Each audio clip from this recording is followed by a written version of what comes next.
Il senso religioso o l'esperienza religiosa è innanzitutto un fatto,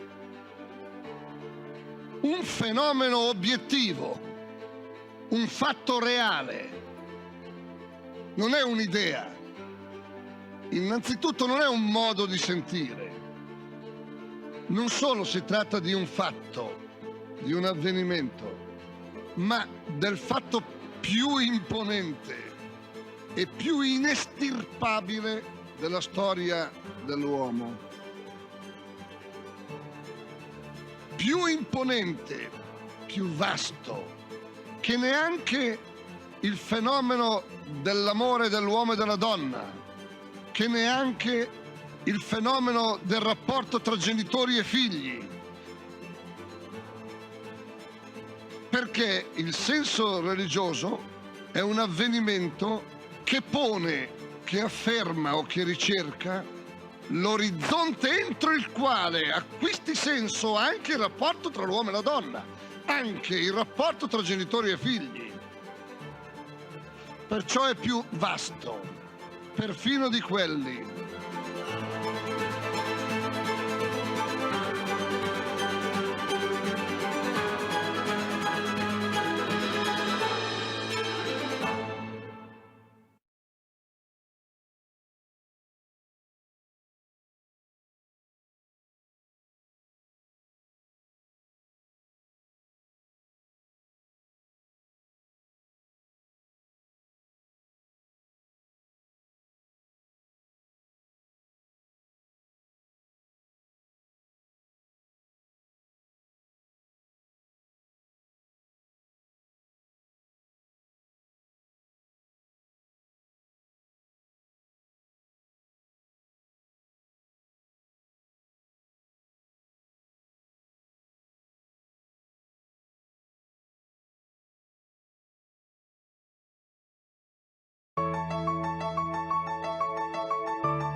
Il senso religioso o l'esperienza religiosa è innanzitutto un fatto, un fenomeno obiettivo, un fatto reale. Non è un'idea. Innanzitutto non è un modo di sentire. Non solo si tratta di un fatto, di un avvenimento, ma del fatto più imponente e più inestirpabile della storia dell'uomo.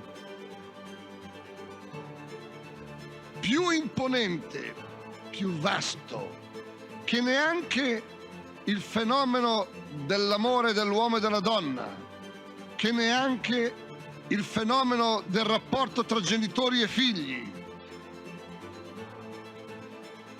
Perché il senso religioso è un avvenimento che pone, che afferma o che ricerca l'orizzonte entro il quale acquisti senso anche il rapporto tra l'uomo e la donna, anche il rapporto tra genitori e figli. Perciò è più vasto, perfino di quelli.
La civiltà dell'amore, fratelli e sorelle, costruite senza stancarvi mai questa civiltà. Lavorate per questo, pregate per questo, soffrite per questo.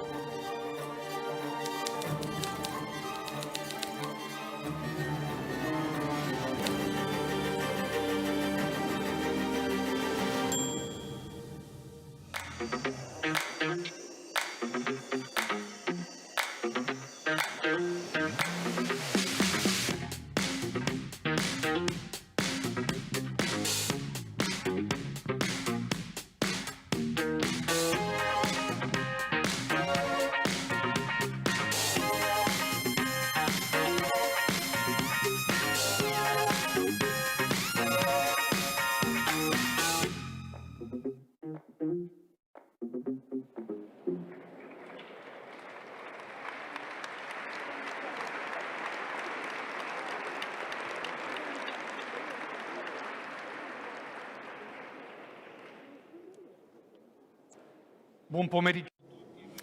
Good afternoon, everyone, and welcome. The intelligence of faith becomes the intelligence of reality. This is the topic of today's meeting, focusing on Pope Emeritus Benedict XVI, who has recently passed away, and his spiritual legacy. Welcome to all of you, and in particular, welcome to our speakers, His Excellency Monsignor Andrea Bellandi, Metropolitan Archbishop of Salerno,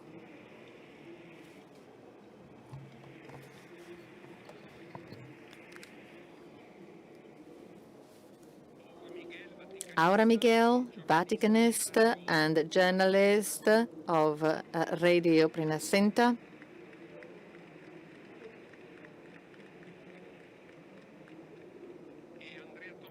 and Andrea Tornielli, editorial director of the Vatican Media.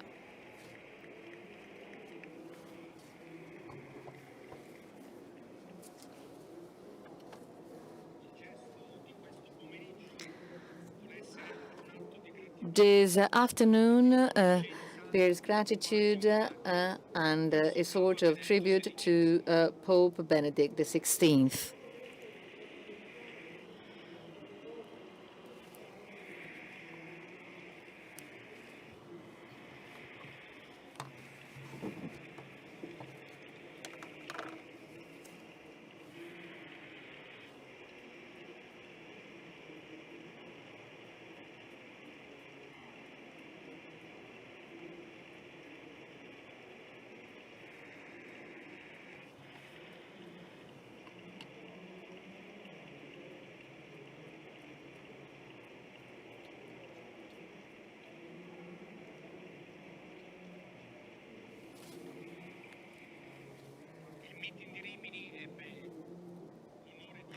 The Rimini meeting had the honor of having Pope Benedict, at that time Cardinal Joseph Ratzinger, a prefect of the Faith Congregation, on the 1st of September 1990. He held a memorable speech on the reform of the Church, Ecclesia sempre reformanda est. I think that that speech was a milestone in contemporary theology to define the concept of reformatio ecclesiae. I want to recall Joseph Ratzinger as a professor of dogmatic theology in some prestigious German universities. You all know, and some of us have also recently written that on some articles published in Trace, We all know about his scientific rigor and his spirit of fatherhood. The then professor was carrying out his tasks as a professor and was following his students, following this method. He was then an archbishop, young archbishop of München, and he was cardinal prefect of the Congregation for Doctrine of Faith. In this capacity, he had to tackle very complex and varied challenges, as in the relation with non-Christian religions, dialogue with Judaism, ecumenism, and the God's universality, leading to the famous document of the of the congregation that was very controversial. Cardinal Ratzinger also had to tackle the problem of abuse in church and think about legal tools for that. Then we want to recall him as a Roman Pope, but maybe it's still too soon to express a full judgment on him.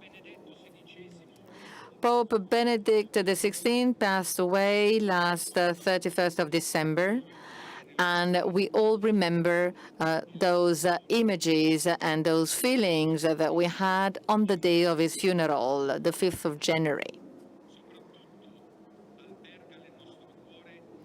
In our heart, we still have a feeling of gratitude towards God for giving us a man and a shepherd that was so prominent and that had so much faith.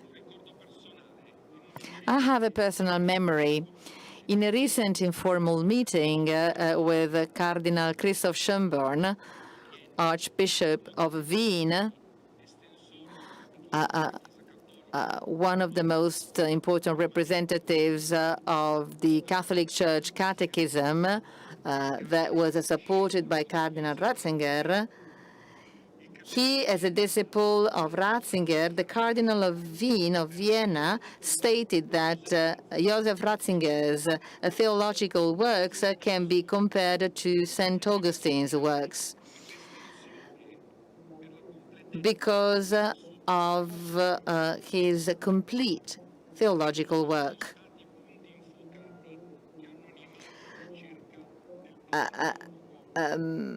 The Pope focused on many disputes. He focused on the problems related to the transmission of faith today, the reform of the Church, with the speech held at the meeting in 1990, the search for God in a secularized world, and the topic of the Quaere Deum, as Pope Benedict said in his speech held at the Bernardin College in Paris in September 2008. And then the meeting between reason and faith, the relation between the church and modernity. Last but not least, the problems related to justice and right in the church and in the world, with the tension between human nature and regulations. Let's just recall the famous speech held by Pope Benedict at the Reichstag in Berlin in September 2011. Pope Benedict XVI talked to us about the meeting with Christ in the community of believers. He talked to us about the faith able to reactivate the spiritual senses of man, like in his speech held in München in September 2006. Ratzinger's teaching was a pioneer, and also he focused on the magisterium of the Second Vatican Council on the topic of the relation between the human beings and revelation. We are going to talk about these topics today. And I will now give the floor to Monsignor Andrea Bellandi, Archbishop of Salerno. When he was very young, he studied a lot the Pope Benedict XVI. Good evening to you all. As rightly said by Father Andrea Dauria, I would be presumptuous, or rather, I would be quite naive, thinking that in just a very few minutes, I can talk about the theological ideas of the Professor Joseph Ratzinger, the prefect of the Congregation of Faith, and then Benedict XVI, prepared, wrote in many of his speeches and books in more than 60 years. Don Dauria, Father Dauria, said that Cardinal Schönberg compared him to one of the fathers of the Church. However, my task is made easier because actually I'm not speaking before experts or theologians, but we are here at the meeting talking before friends where people want to know about reality, and people are kinder to us, and therefore you will forgive me if I miss something. Please do not applaud, because otherwise I will have less time to speak. So I will just give you some focuses on Pope Benedict XVI, just by way of introduction, but I won't be able to talk about all these thoughts. I will especially focus on the relation between reason and faith. And then I will give you some quotes that were that you can find in his writings at different times of his life. Benedict was a theologian, and was many different things, but he was very consistent throughout his life. He has always been engaged in identifying the relation between Christian faith and truth, and especially the relation with the different forms of rationality. This topic was essential for him because the Christian faith was connected to the mission. In presenting one of his works,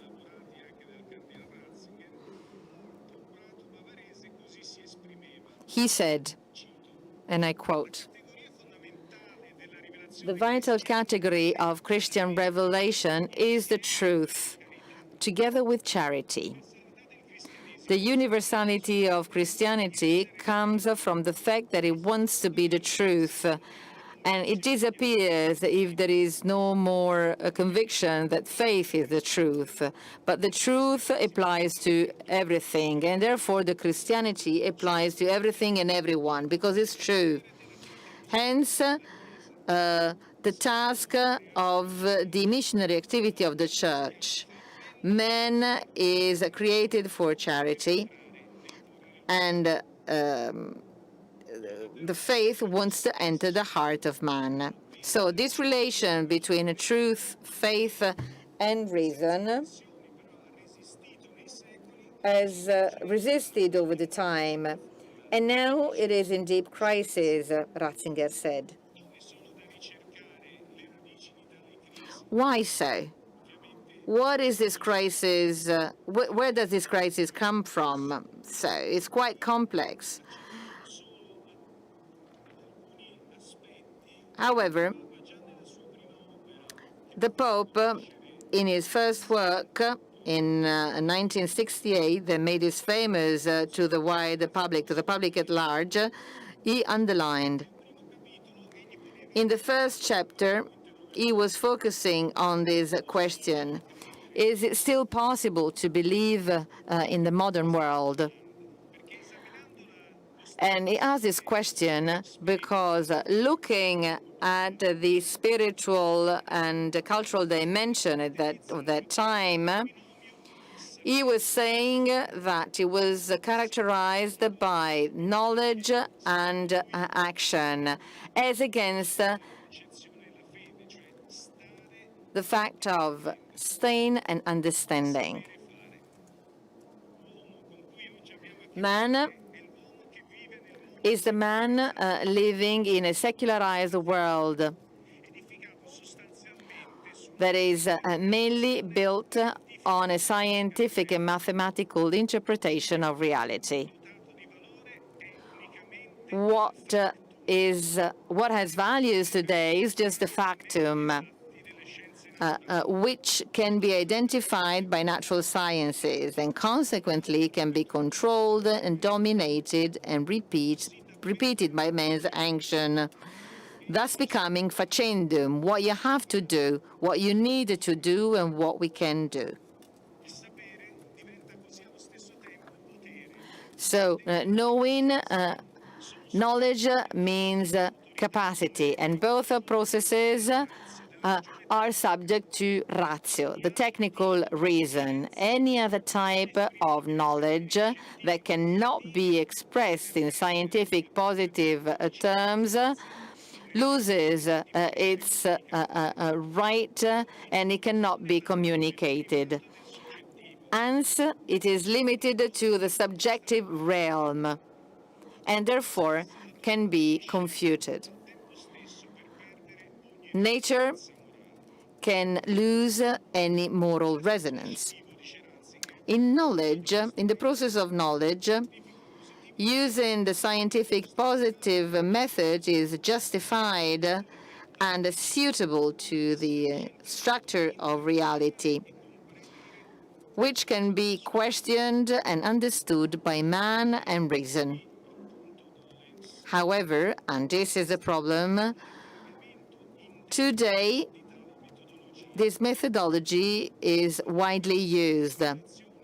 At the beginning, it was just used on nature investigation. Now, this process is being used to the other sectors of knowledge. And it wants to be objective, even to study man.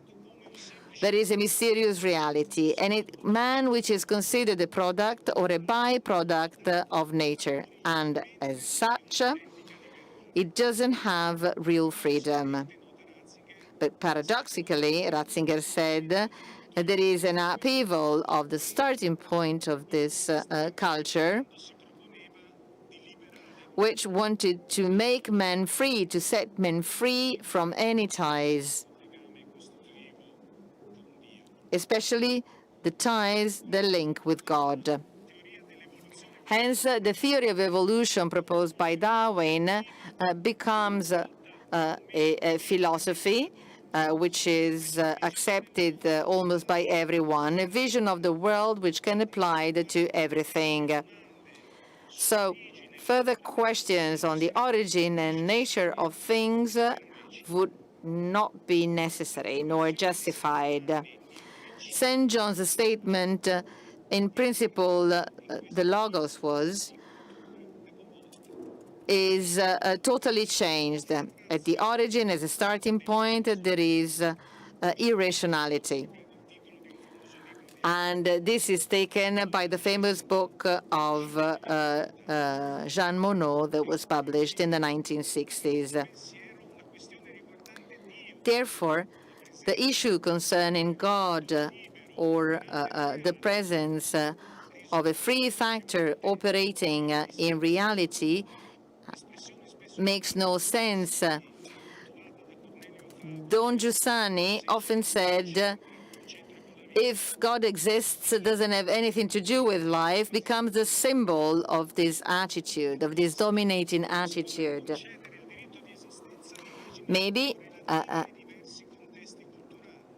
right of existence can be related to different cultural contexts, and therefore they can be true or not true, because they are just the expression of different religious experiences. As a theologist and as a pope, Ratzinger underlined the consequences on experience, the negative consequences of this limit of knowledge of truth, or to consider the truth only from a scientific perspective. As he said in 2011, the man who tries to exist only positively in a measurable dimension is suffocated. In his different speeches, Ratzinger said that this position just leads to a reduction of what is human, as in the opening to mystery,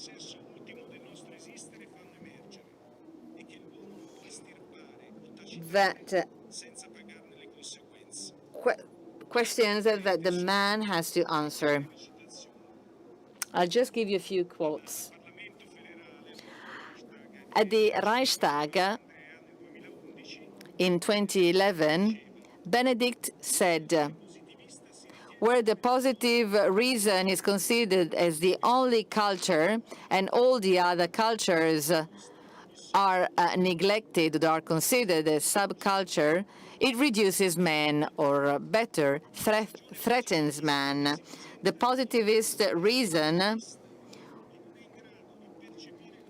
that cannot perceive something beyond what is functional just looks like buildings with no windows, where we give ourselves the light and air conditioning, and that we no longer receive from the external world.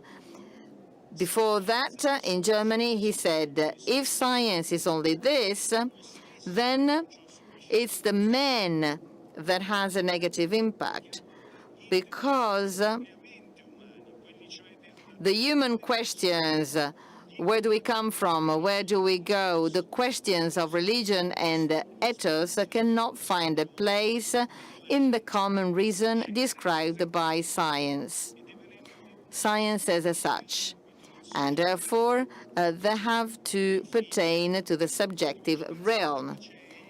And at the Italian Episcopal Conference in Verona in 2006, he said, it's not difficult to see that this type of culture is a radical change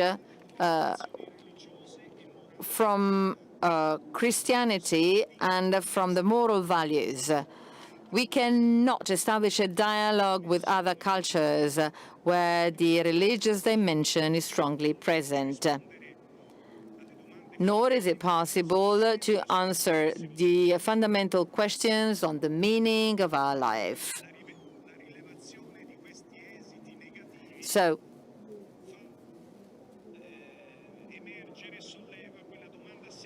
hence, a very simple question, but crucial question, that the Pope replied in 2011 in Germany. And he asked a very simple question. He said, does man need God, or things are quite good even without God? And this is the question he asked. And then he replied, when in the absence of God, God's light continues to shine and continues to be cast on human existence, the impression is that things can go well even without God. But the more the world gets away from God, the more it is clear that man, in the emptiness of his heart and in his quest for happiness, loses his life increasingly.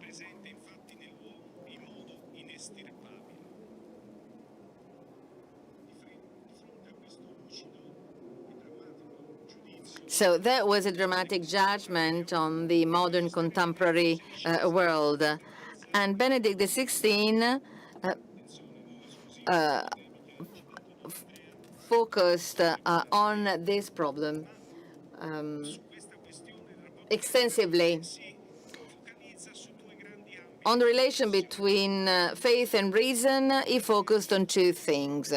First, the idea of reason is in the dialogue with the lay world. And second, the originality of the Christian faith. In many of his speeches, especially during his apostolic journeys in Europe, Benedict XVI invited the world of science and culture to go beyond the limits of a reason that was just related to what can be controlled and tested. The final horizon of investigation is truth. So in his speech held to the rectors and professors of European universities, he said, a correct understanding of the challenges launched by the modern culture and the answers to these challenges must have a critical approach to the limited and irrational attempts to limit the reason. The concept of reason must be widened to understand those aspects of reality going beyond the empirical dimension. So the creation of European University was due to the fact that the faith and the reason had to collaborate in the quest for truth,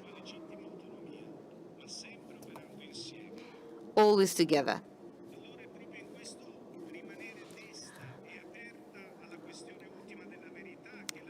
So the reason can find the Christian faith, which can give a positive contribution. The faith helps the reason to continue to look for the final horizon. The reason understands that there is a truth that cannot be discovered by starting from the reason, but can only be found out as a gift. The truth of revelation does not overlap with that of the reason, but purifies the reason and enhances the reason, which becomes wider, which becomes bigger, to start investigating the mystery itself. So there is this idea of a mystery, of religious sense, as Don Giussani would say, and fides and ratio can cooperate together in this. Reason helps religiosity not to become sectarian or to be fundamentalist. However, which is the faith that can have a dialogue with reason on such important topics for men, helping reason not to give up, but looking high up in order to open up to the truth of the human being. Certainly not a faith based on feelings,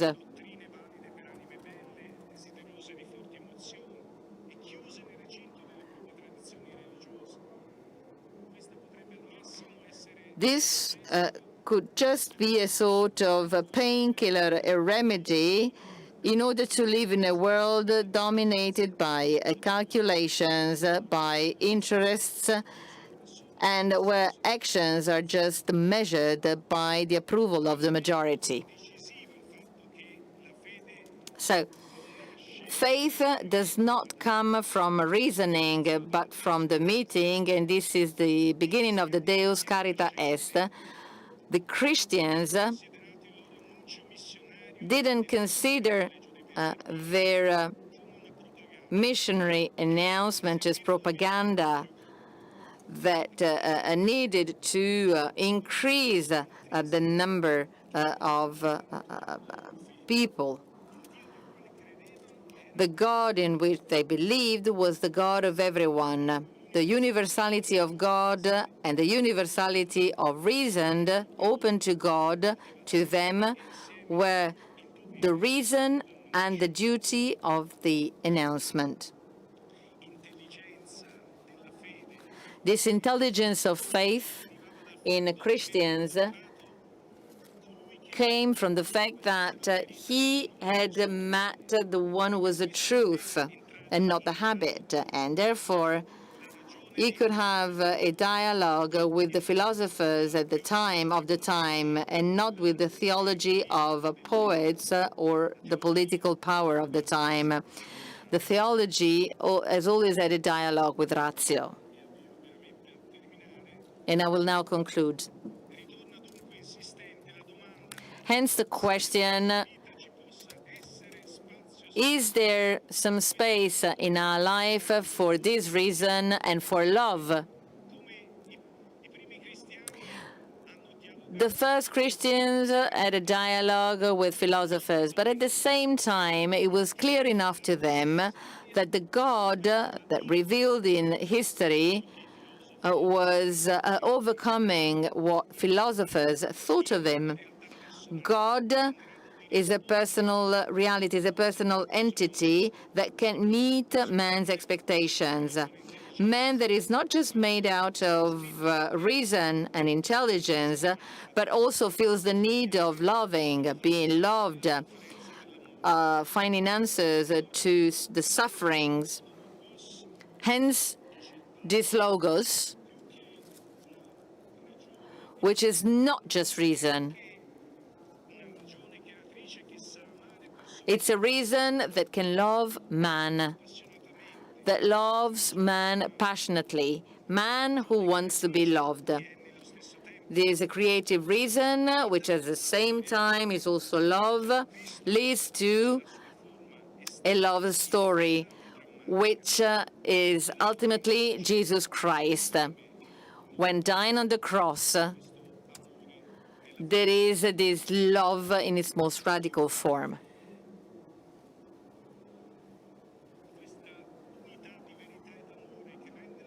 The unity of truth and of love that can transform life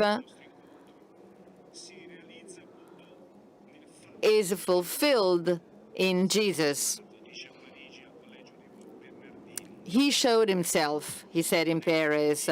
Faith is not a theory that can be neglected. It's the criterion that decides about our lifestyle. And in 2006, talking about his encyclical Deus Caritas Est, he said, in this encyclical, God, Christ, and love are combined together. Dios, Logos, and love. They are combined together as a milestone of the Christian faith. I wanted to show the humanity of faith. Showing the humanity of faith. This is his engagement. This is his predicament.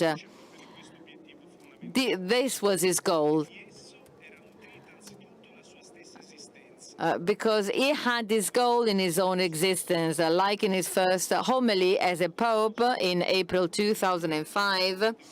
He recalled the words of Pope John Paul II. He said, those who accept Christ don't lose anything, because life is made beautiful and big. Only through this friendship can there be the great potential of life. Only through this friendship we can experience what is beautiful and what can set us free. So, starting from the experience of a long personal life, I would like to tell you, young people, don't be afraid of Christ. He doesn't take anything away from you, but he donates everything to you. Thank you for your attention.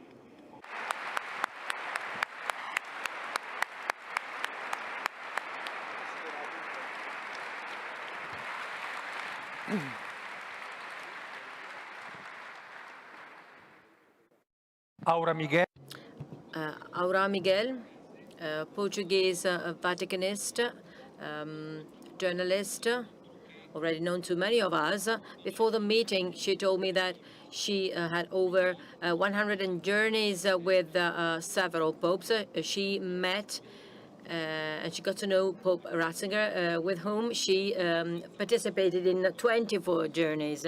So I'm sure you can provide us with your personal and direct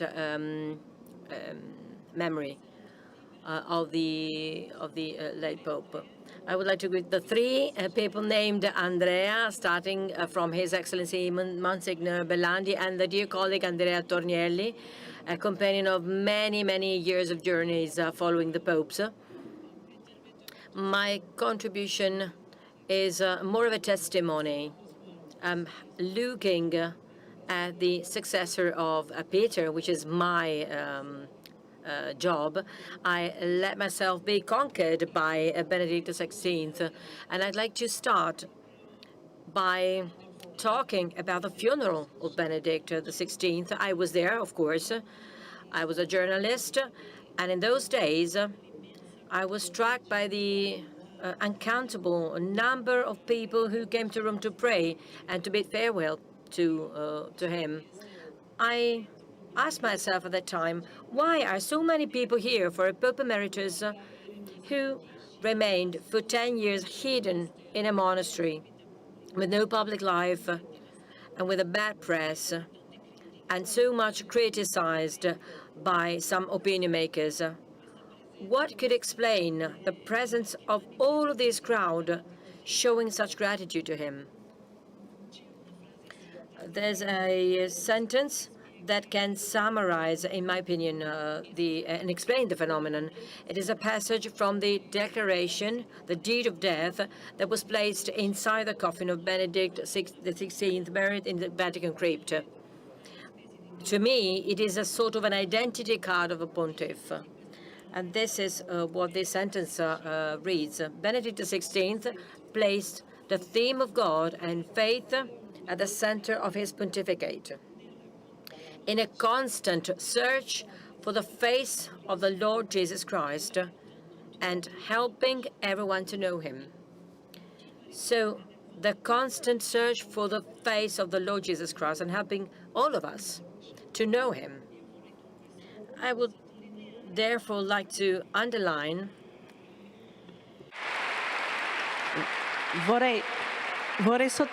I would like to emphasize, to underline some elements of Ratzinger that maybe can help us understand this identity of his and his way to proclaim the faith and its reasonableness. I apologize for my Italian. For that, I have to start a lot before he became Pope. I need to start from the beginning. We have not so much time. However, I would like to underline two factors. The first one is that he was a friend of Jesus. He was really a friend of Jesus, and this friendship began when he was a child. In his spiritual testament, he thanks his parents. He speaks of his father's example of faith and his mother's deep devotion. His entire childhood and youth were lived in this environment in a natural way. A personal friendship relationship with Jesus. In his autobiography, titled My Life, he wrote in 1997, he recalls several episodes of this familiarity with the mystery of God. He was very sensitive, and he recounts his ordination to the priesthood in this way, and I quote, "It was a beautiful summer day that remains unforgettable as the most important moment of my life. One should not be superstitious, but at that moment, when the elder Archbishop laid his hands on me, a little bird, maybe it was a lark, rose from the high altar of the cathedral and sang a little joyful song.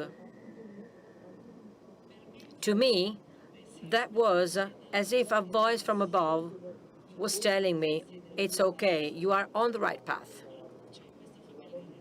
So this familiarity, he was ordained together with his brother Georg, and a few days later, he remembers in the same book their first service, the first Mass, and how people waited for the blessing of those two young priests. He says, "It was not a question of my person or the person of my brother. What could two young men like us mean for themselves to so many people that we were meeting? Those people saw in us people in whom Christ had entrusted a task to bring his presence among men, precisely because we were not at the center. Friendly relationships were born so quickly. Therefore, relationships based on friendship, because they were not centered on these two young priests. Indeed, at the center, there was never him, but Jesus, a friend much greater than himself, and this will define him until his death. Then the second factor I would like to underline is the humble relationship that he had with the truth. When he became a bishop in 1977, he chose, as we all know, as his episcopal motto, the collaborator of truth, explaining why. And I quote, "Since in today's world, the subject truth has almost disappeared because it seems too big for man, and yet everything collapses if there is no truth, this episcopal motto seemed to me the most in line with our times, the most modern, in the good sense of this word. I would say a very contemporary episcopal motto, because it touches upon the drama of man's freedom in his relationship with the truth, as we've heard from the previous speaker. The search for truth made him a deeply observant and realistic man. He was very intelligent, and he was also very humble. And that is why he valued the faith of the simple people so much. And I would like to read you what he wrote in his autobiography titled My Life. He said, "Despite all the scientific and technological research," he said, "the ability to grasp what really matters is still given to the little ones, to those who were given a glimpse that the wise and intelligent often lack." And when it comes to this point, when he was the Archbishop of Freising, Munich, he emphasized as follows, and I quote, "It is not the scholars who determine what is true in the baptismal faith, but rather the baptismal faith that determines what is valid in the interpretations of the scholars. It should not be the intellectuals to evaluate the simple people, but the simple people who should evaluate the intellectuals." So this humble relationship with the truth never left him. I will tell you an episode that helps us understand this disarming simplicity in him. It was 1996. We were in Fatima. He was a Cardinal Ratzinger, prefect for the doctrine of the faith, and he celebrated at the shrine on the 13th of October. When the time approached to go to the sacristy to put on the vestments, one of the volunteers at the service of the shrine approached his secretary, then Monsignor Clemens, who invited him to accompany him to the room where the cardinal was staying. The volunteer told me this episode. This volunteer, when they both entered, the cardinal was on his knees. He was reading aloud a homily he was to deliver in just a few minutes. So he was practicing on his knees the reading of the text in Portuguese. To tell the truth, the great cardinal was praying humbly the homily before presenting it to the simple people. This is the way I look at it. Benedict XVI spoke with admiration of the humility of so many saints who, thanks to their simplicity in saying yes to Jesus, became much freer and more intelligent about reality. For instance, he mentioned Benedict of Lourdes, Brother Conrad, the famous porter for 40 years at the shrine of Altötting. I think, and I have to say about the little shepherd children of Fatima, who, despite all the threats, remained steadfast in their faith. And above all, I think about Lucia, who, being illiterate, became, over the years, much more intelligent about reality than many experts were. To me, this is the core of Pope Benedict's appeal. In him, there are many examples of this humble relationship with the truth that enabled him to face reality, judging it from his experience of faith with great realism and courage. I think about the famous meditations of the 2005 to Good Friday Way of the Cross in the Colosseum in Rome on the seriousness of the sin in the Church and the lack of love for God. And I remember, above all, his homily Pro Eligendo Pontefice of 18th April 2005 before entering the conclave, when he told the cardinals, "We are called on to be truly adults in the faith. We should not remain children in faith, in a state of minority, that is, tossed about by the waves and carried hither and thither by every wind of doctrine." He was talking to cardinals. So the risk of relativism, the risk of letting oneself be carried here and there by every wind of doctrine, that appears to be the only attitude that is up to date to today's times. He said, there's a dictatorship of relativism that is taking shape, which recognizes nothing as definitive and leaves as the ultimate measure only one's own self and the cravings. 18 years ago, that's when he said this, and we are experiencing all these things. Ratzinger was courageously realistic because when he spoke about the faith, he tackled the problems, showing the right way. In this case, in the face of relativism, in this homily, the future Pope teaches us that we, however, have another measure, different from relativism, the Son of God, the true man. He is the measure of true humanism. So adult is not a faith that follows the waves of fashion and the latest news. Adult and mature is a faith that is deeply rooted in the friendship with Jesus. It is this friendship that opens us all to what is good and gives us a criterion to discern between true and false, between deception and truth. This is the adult faith that we must grow and develop. There's another essential point about the friendship with Jesus. He said, the Lord calls us friends. He makes us his friends. He gives us his friendship. There are no secrets between friends.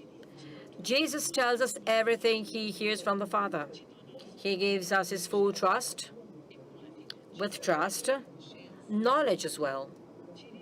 He reveals his face to us and his heart.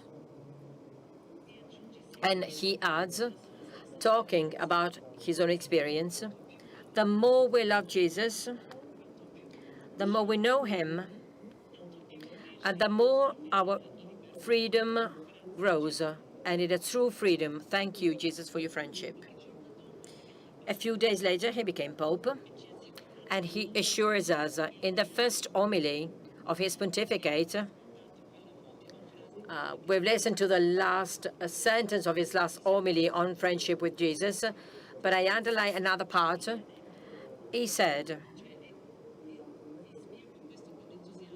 I'm enthusiastic because it is also very useful to me. Because I remember how important these sentences are each time I read them. He said in his first homily of his pontificate, he who believes is never alone. We exist to show God to men. Only when we encounter the living God in Jesus Christ, we really know what life is. We are not the random product of evolution.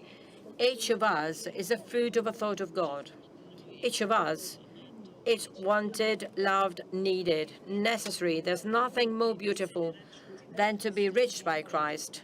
There's nothing more beautiful than to know him and to communicate friendship with him to other people. When I was reading this, when I was preparing my presentation, I read it after the JMG. It's incredible because this could be the motto of the meetings with the young people. The Pope also said this. There's nothing more beautiful than to be reached by Christ and communicating to other people the friendship with Christ. This is the big legacy of Benedict XVI. He never ceased to help us open the horizon of reason, to recognize God being present and to judge reality. And he did this everywhere, both in his speeches, documents, on the occasion of his apostolic journeys. He often tackled the painful and uncomfortable problems with a disarming serenity and certainty. His relationship with the truth was a relationship with the person of Christ, and this made him, at the same time, profound and free. I remembered when, during the flight to the United States of America, at the height of the scandal for abuses, they asked him a question on the subject, on the plane. And they wanted him not to answer in Italian, but in English. Maybe because they wanted to limit his vocabulary. Yet he answered so clearly and exhaustively in English, and he went straight to the point, that he left his most critical colleagues speechless.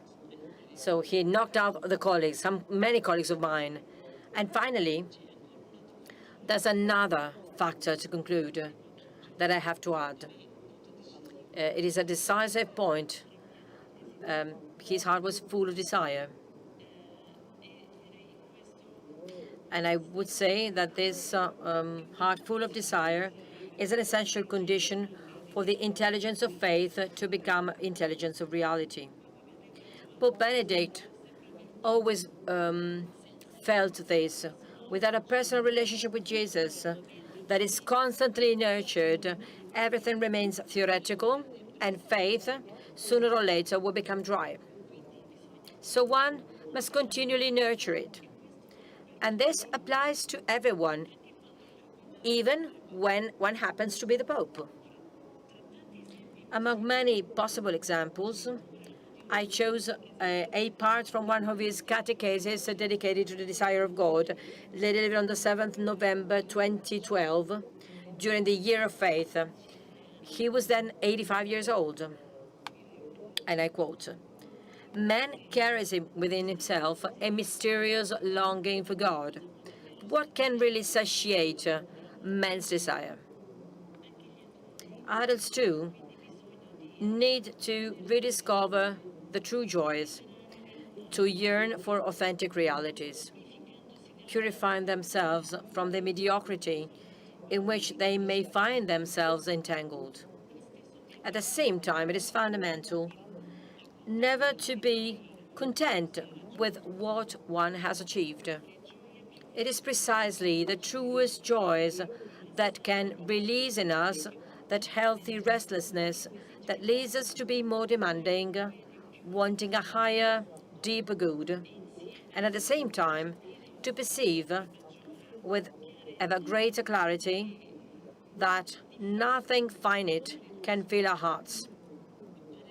We will thus learn to strive disarmed towards that good which we cannot build or get by our own strength, not to let ourselves be discouraged by the fatigue or obstacles coming from our sins. And he continues, after all, we all need to walk a path of purification and healing of desire. It is not, when he was 18, this is what he said, it is not, therefore, a question of suffocating the desire that is in the human heart, but to freeing it so that it can reach its true height. Benedict XVI demonstrated this abundantly in his life, in his pontificate, and as Pope Emeritus, and many people realize this by coming to his funeral too. So I wish you all, and to myself, to reach this true height of desire, the only one capable of achieving the inexhaustible friendship that we all desire, and to open up the horizons as testified so clearly by Pope Benedict. Thank you.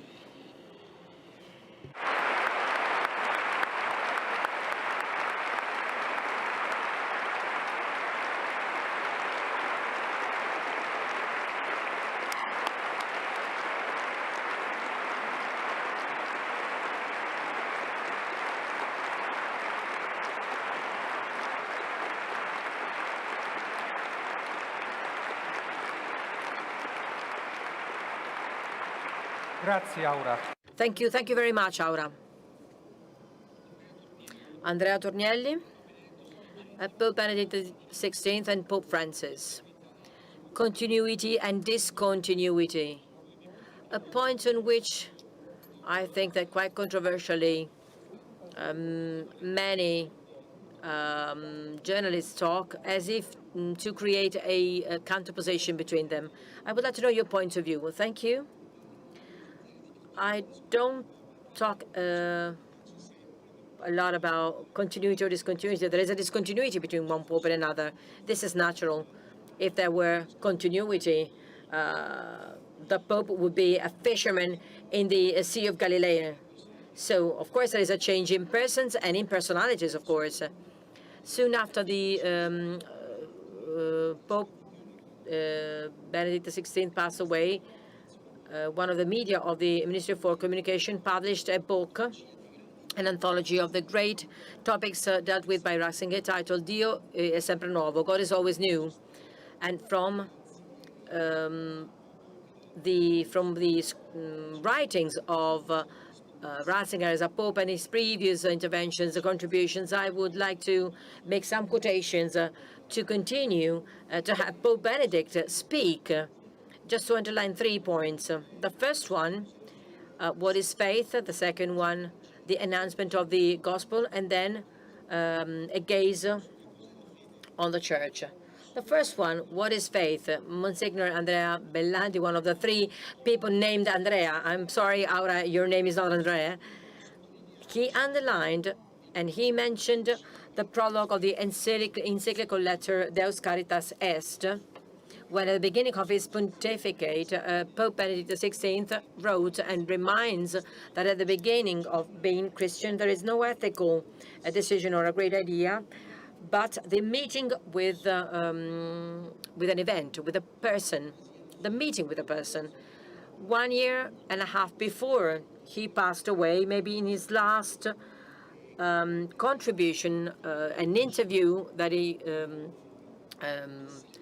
granted to the Handel Correspondence, a German monthly magazine, he once again showed that he wanted to get rid of all the cliches that were attached upon him.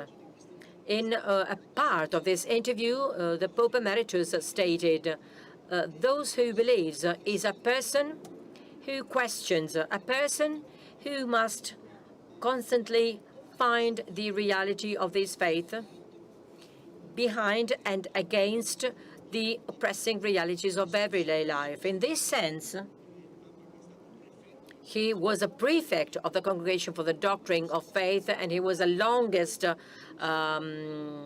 prefect in charge. He said the thought of escaping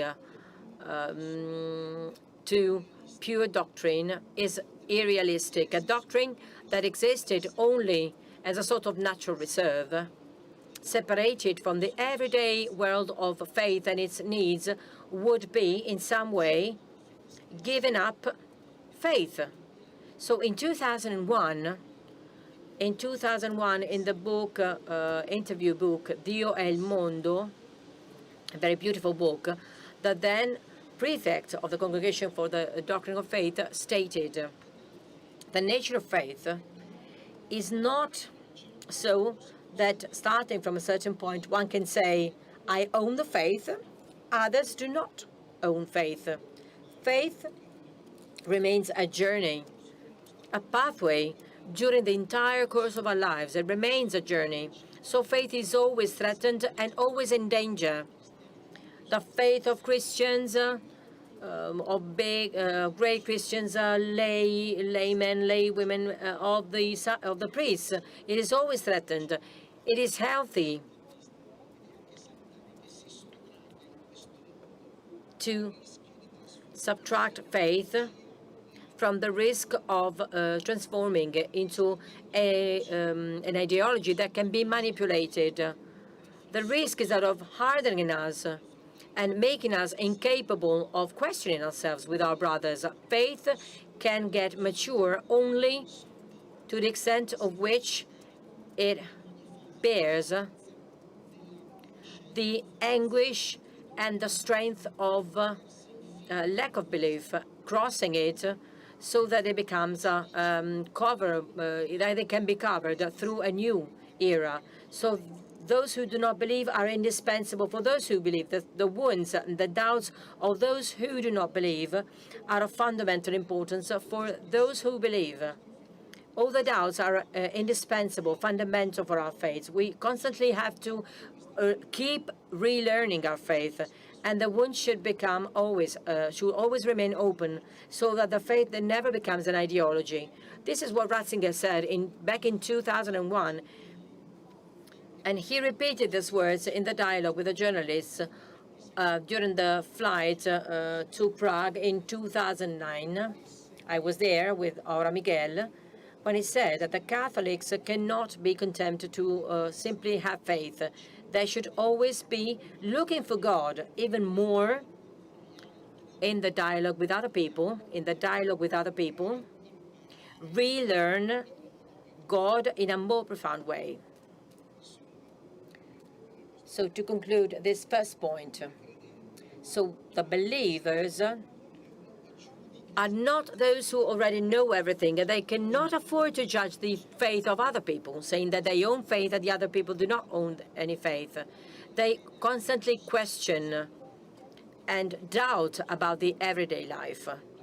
It is a pathway far away from any escape to any doctrine which is a sort of a nature reserve, separated from the world. The believers need the questions and the doubts of those who do not believe, so that their faith is not reduced to an ideology, a scheme. The second point, very briefly, on how faith can be conveyed, what counts, what matters.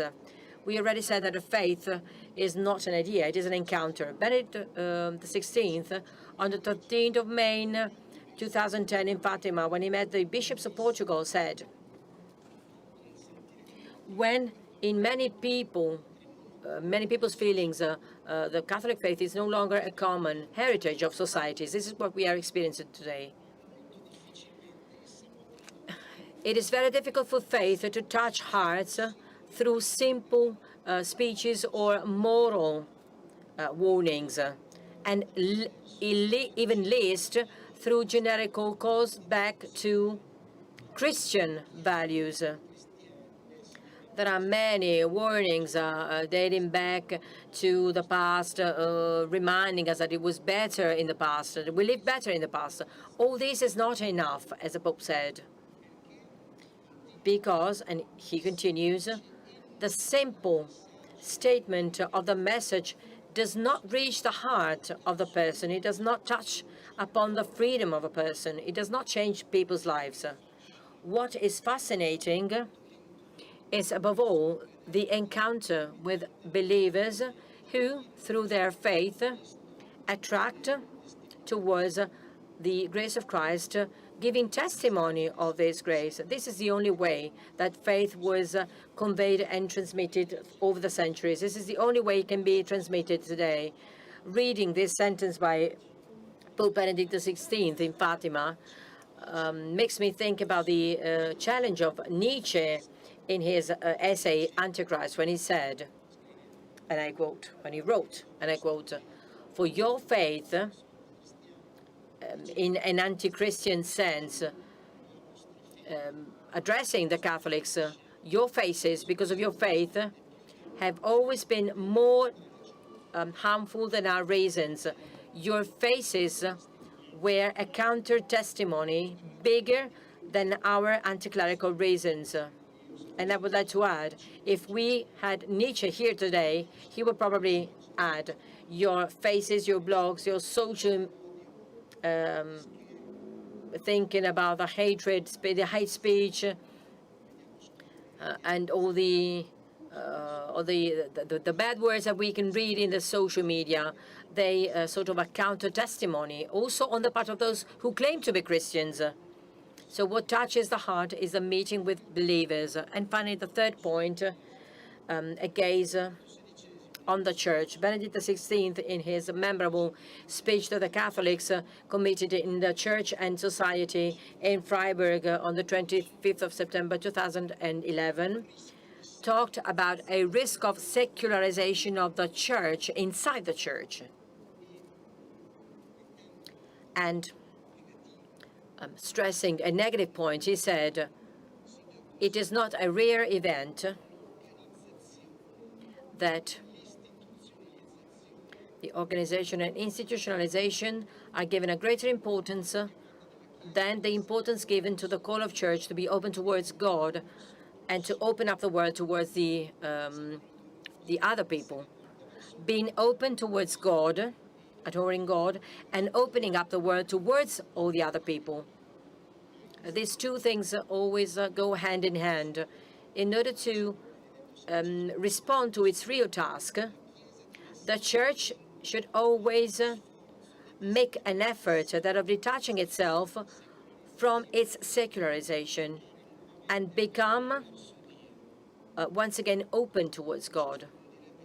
Pope Francis would not say secularization, he would probably talk about mundanization. It's the same thing when the Church, when we rely on our strength, on our structure, on our organization, we are obsessed by the strategies, we are obsessed by figures, by what we create, and we want to arrange things around us in order to find some new safety, to be more secure. There's a secularization external to the Church, that of the outer world, the one we breathe every day, which instead, and surprisingly, Joseph Ratzinger, who spoke about relativism in that way, says it's healthy, a secularization which does something good to the Church. And in the same speech in Freiburg, he said in 2011, in a certain sense, history helps Church through the various era of secularization that contributed essentially to its purification and to its reform from within. Secularizations, indeed, either the taking of the goods of the assets of the church, of the cancellation of privileges or similar things, meant every time a profound liberation of the Church from mundane forms. The Church gets rid of its earthly richness and goes back to embrace its earthly poverty.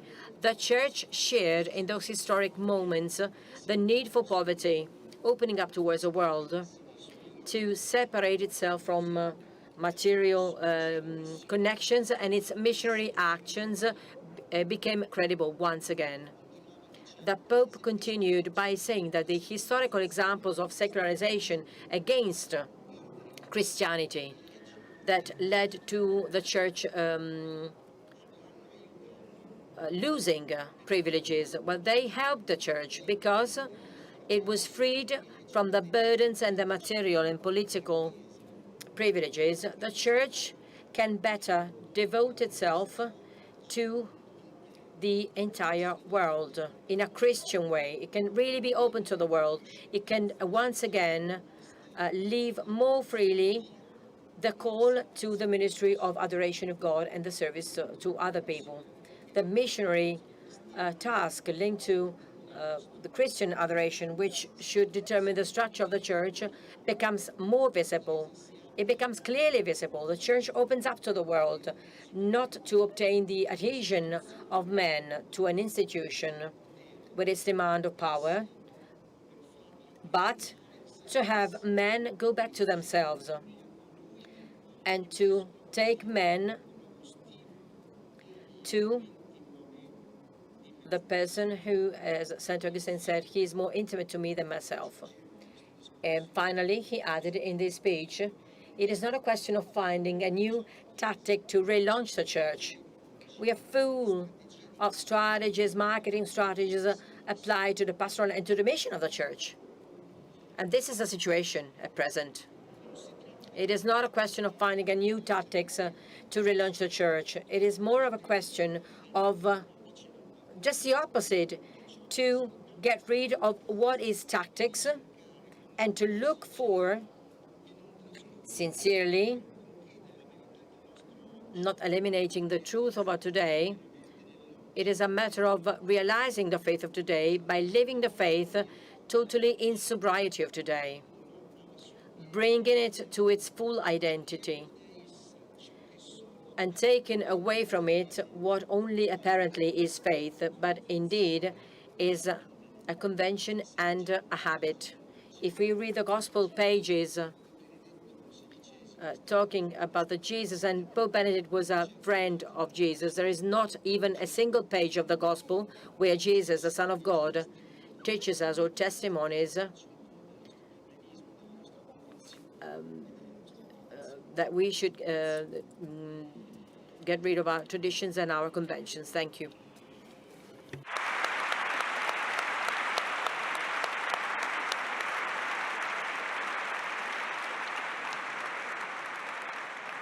Grazie, Andrea. Thank you, Andrea. To conclude, I'd like to say that there are three words that we have heard today during the speeches: truth, reason, and encounter. Truth exists. We can encounter the truth. We can know the truth. We can understand the truth. We can devote our existence to infinite knowledge. And I think that this is a great message of hope for us all,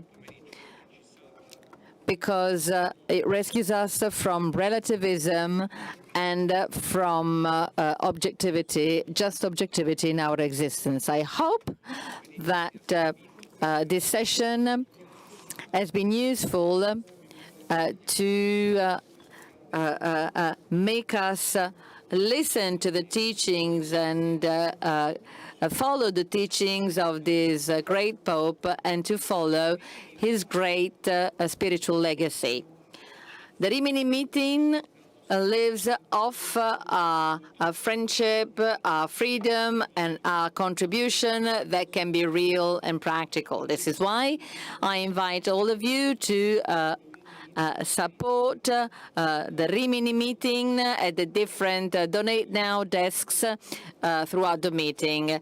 Please support the meeting. Thank you. Thank you very much to all the speakers. Thank you very much to the Andreas, Aura, and enjoy your evening.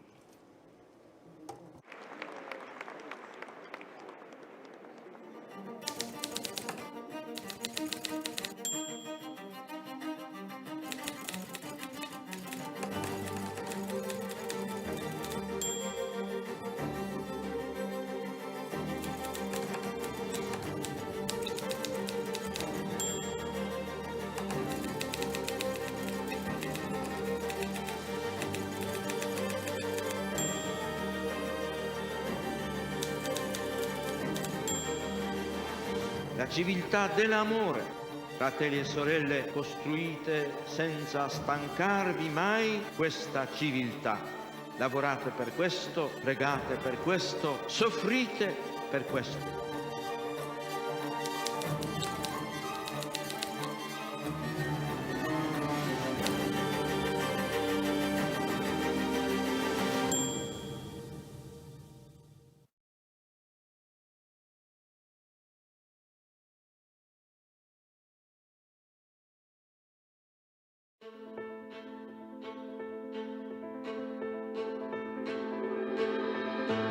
Il senso religioso o l'esperienza religiosa è innanzitutto un fatto,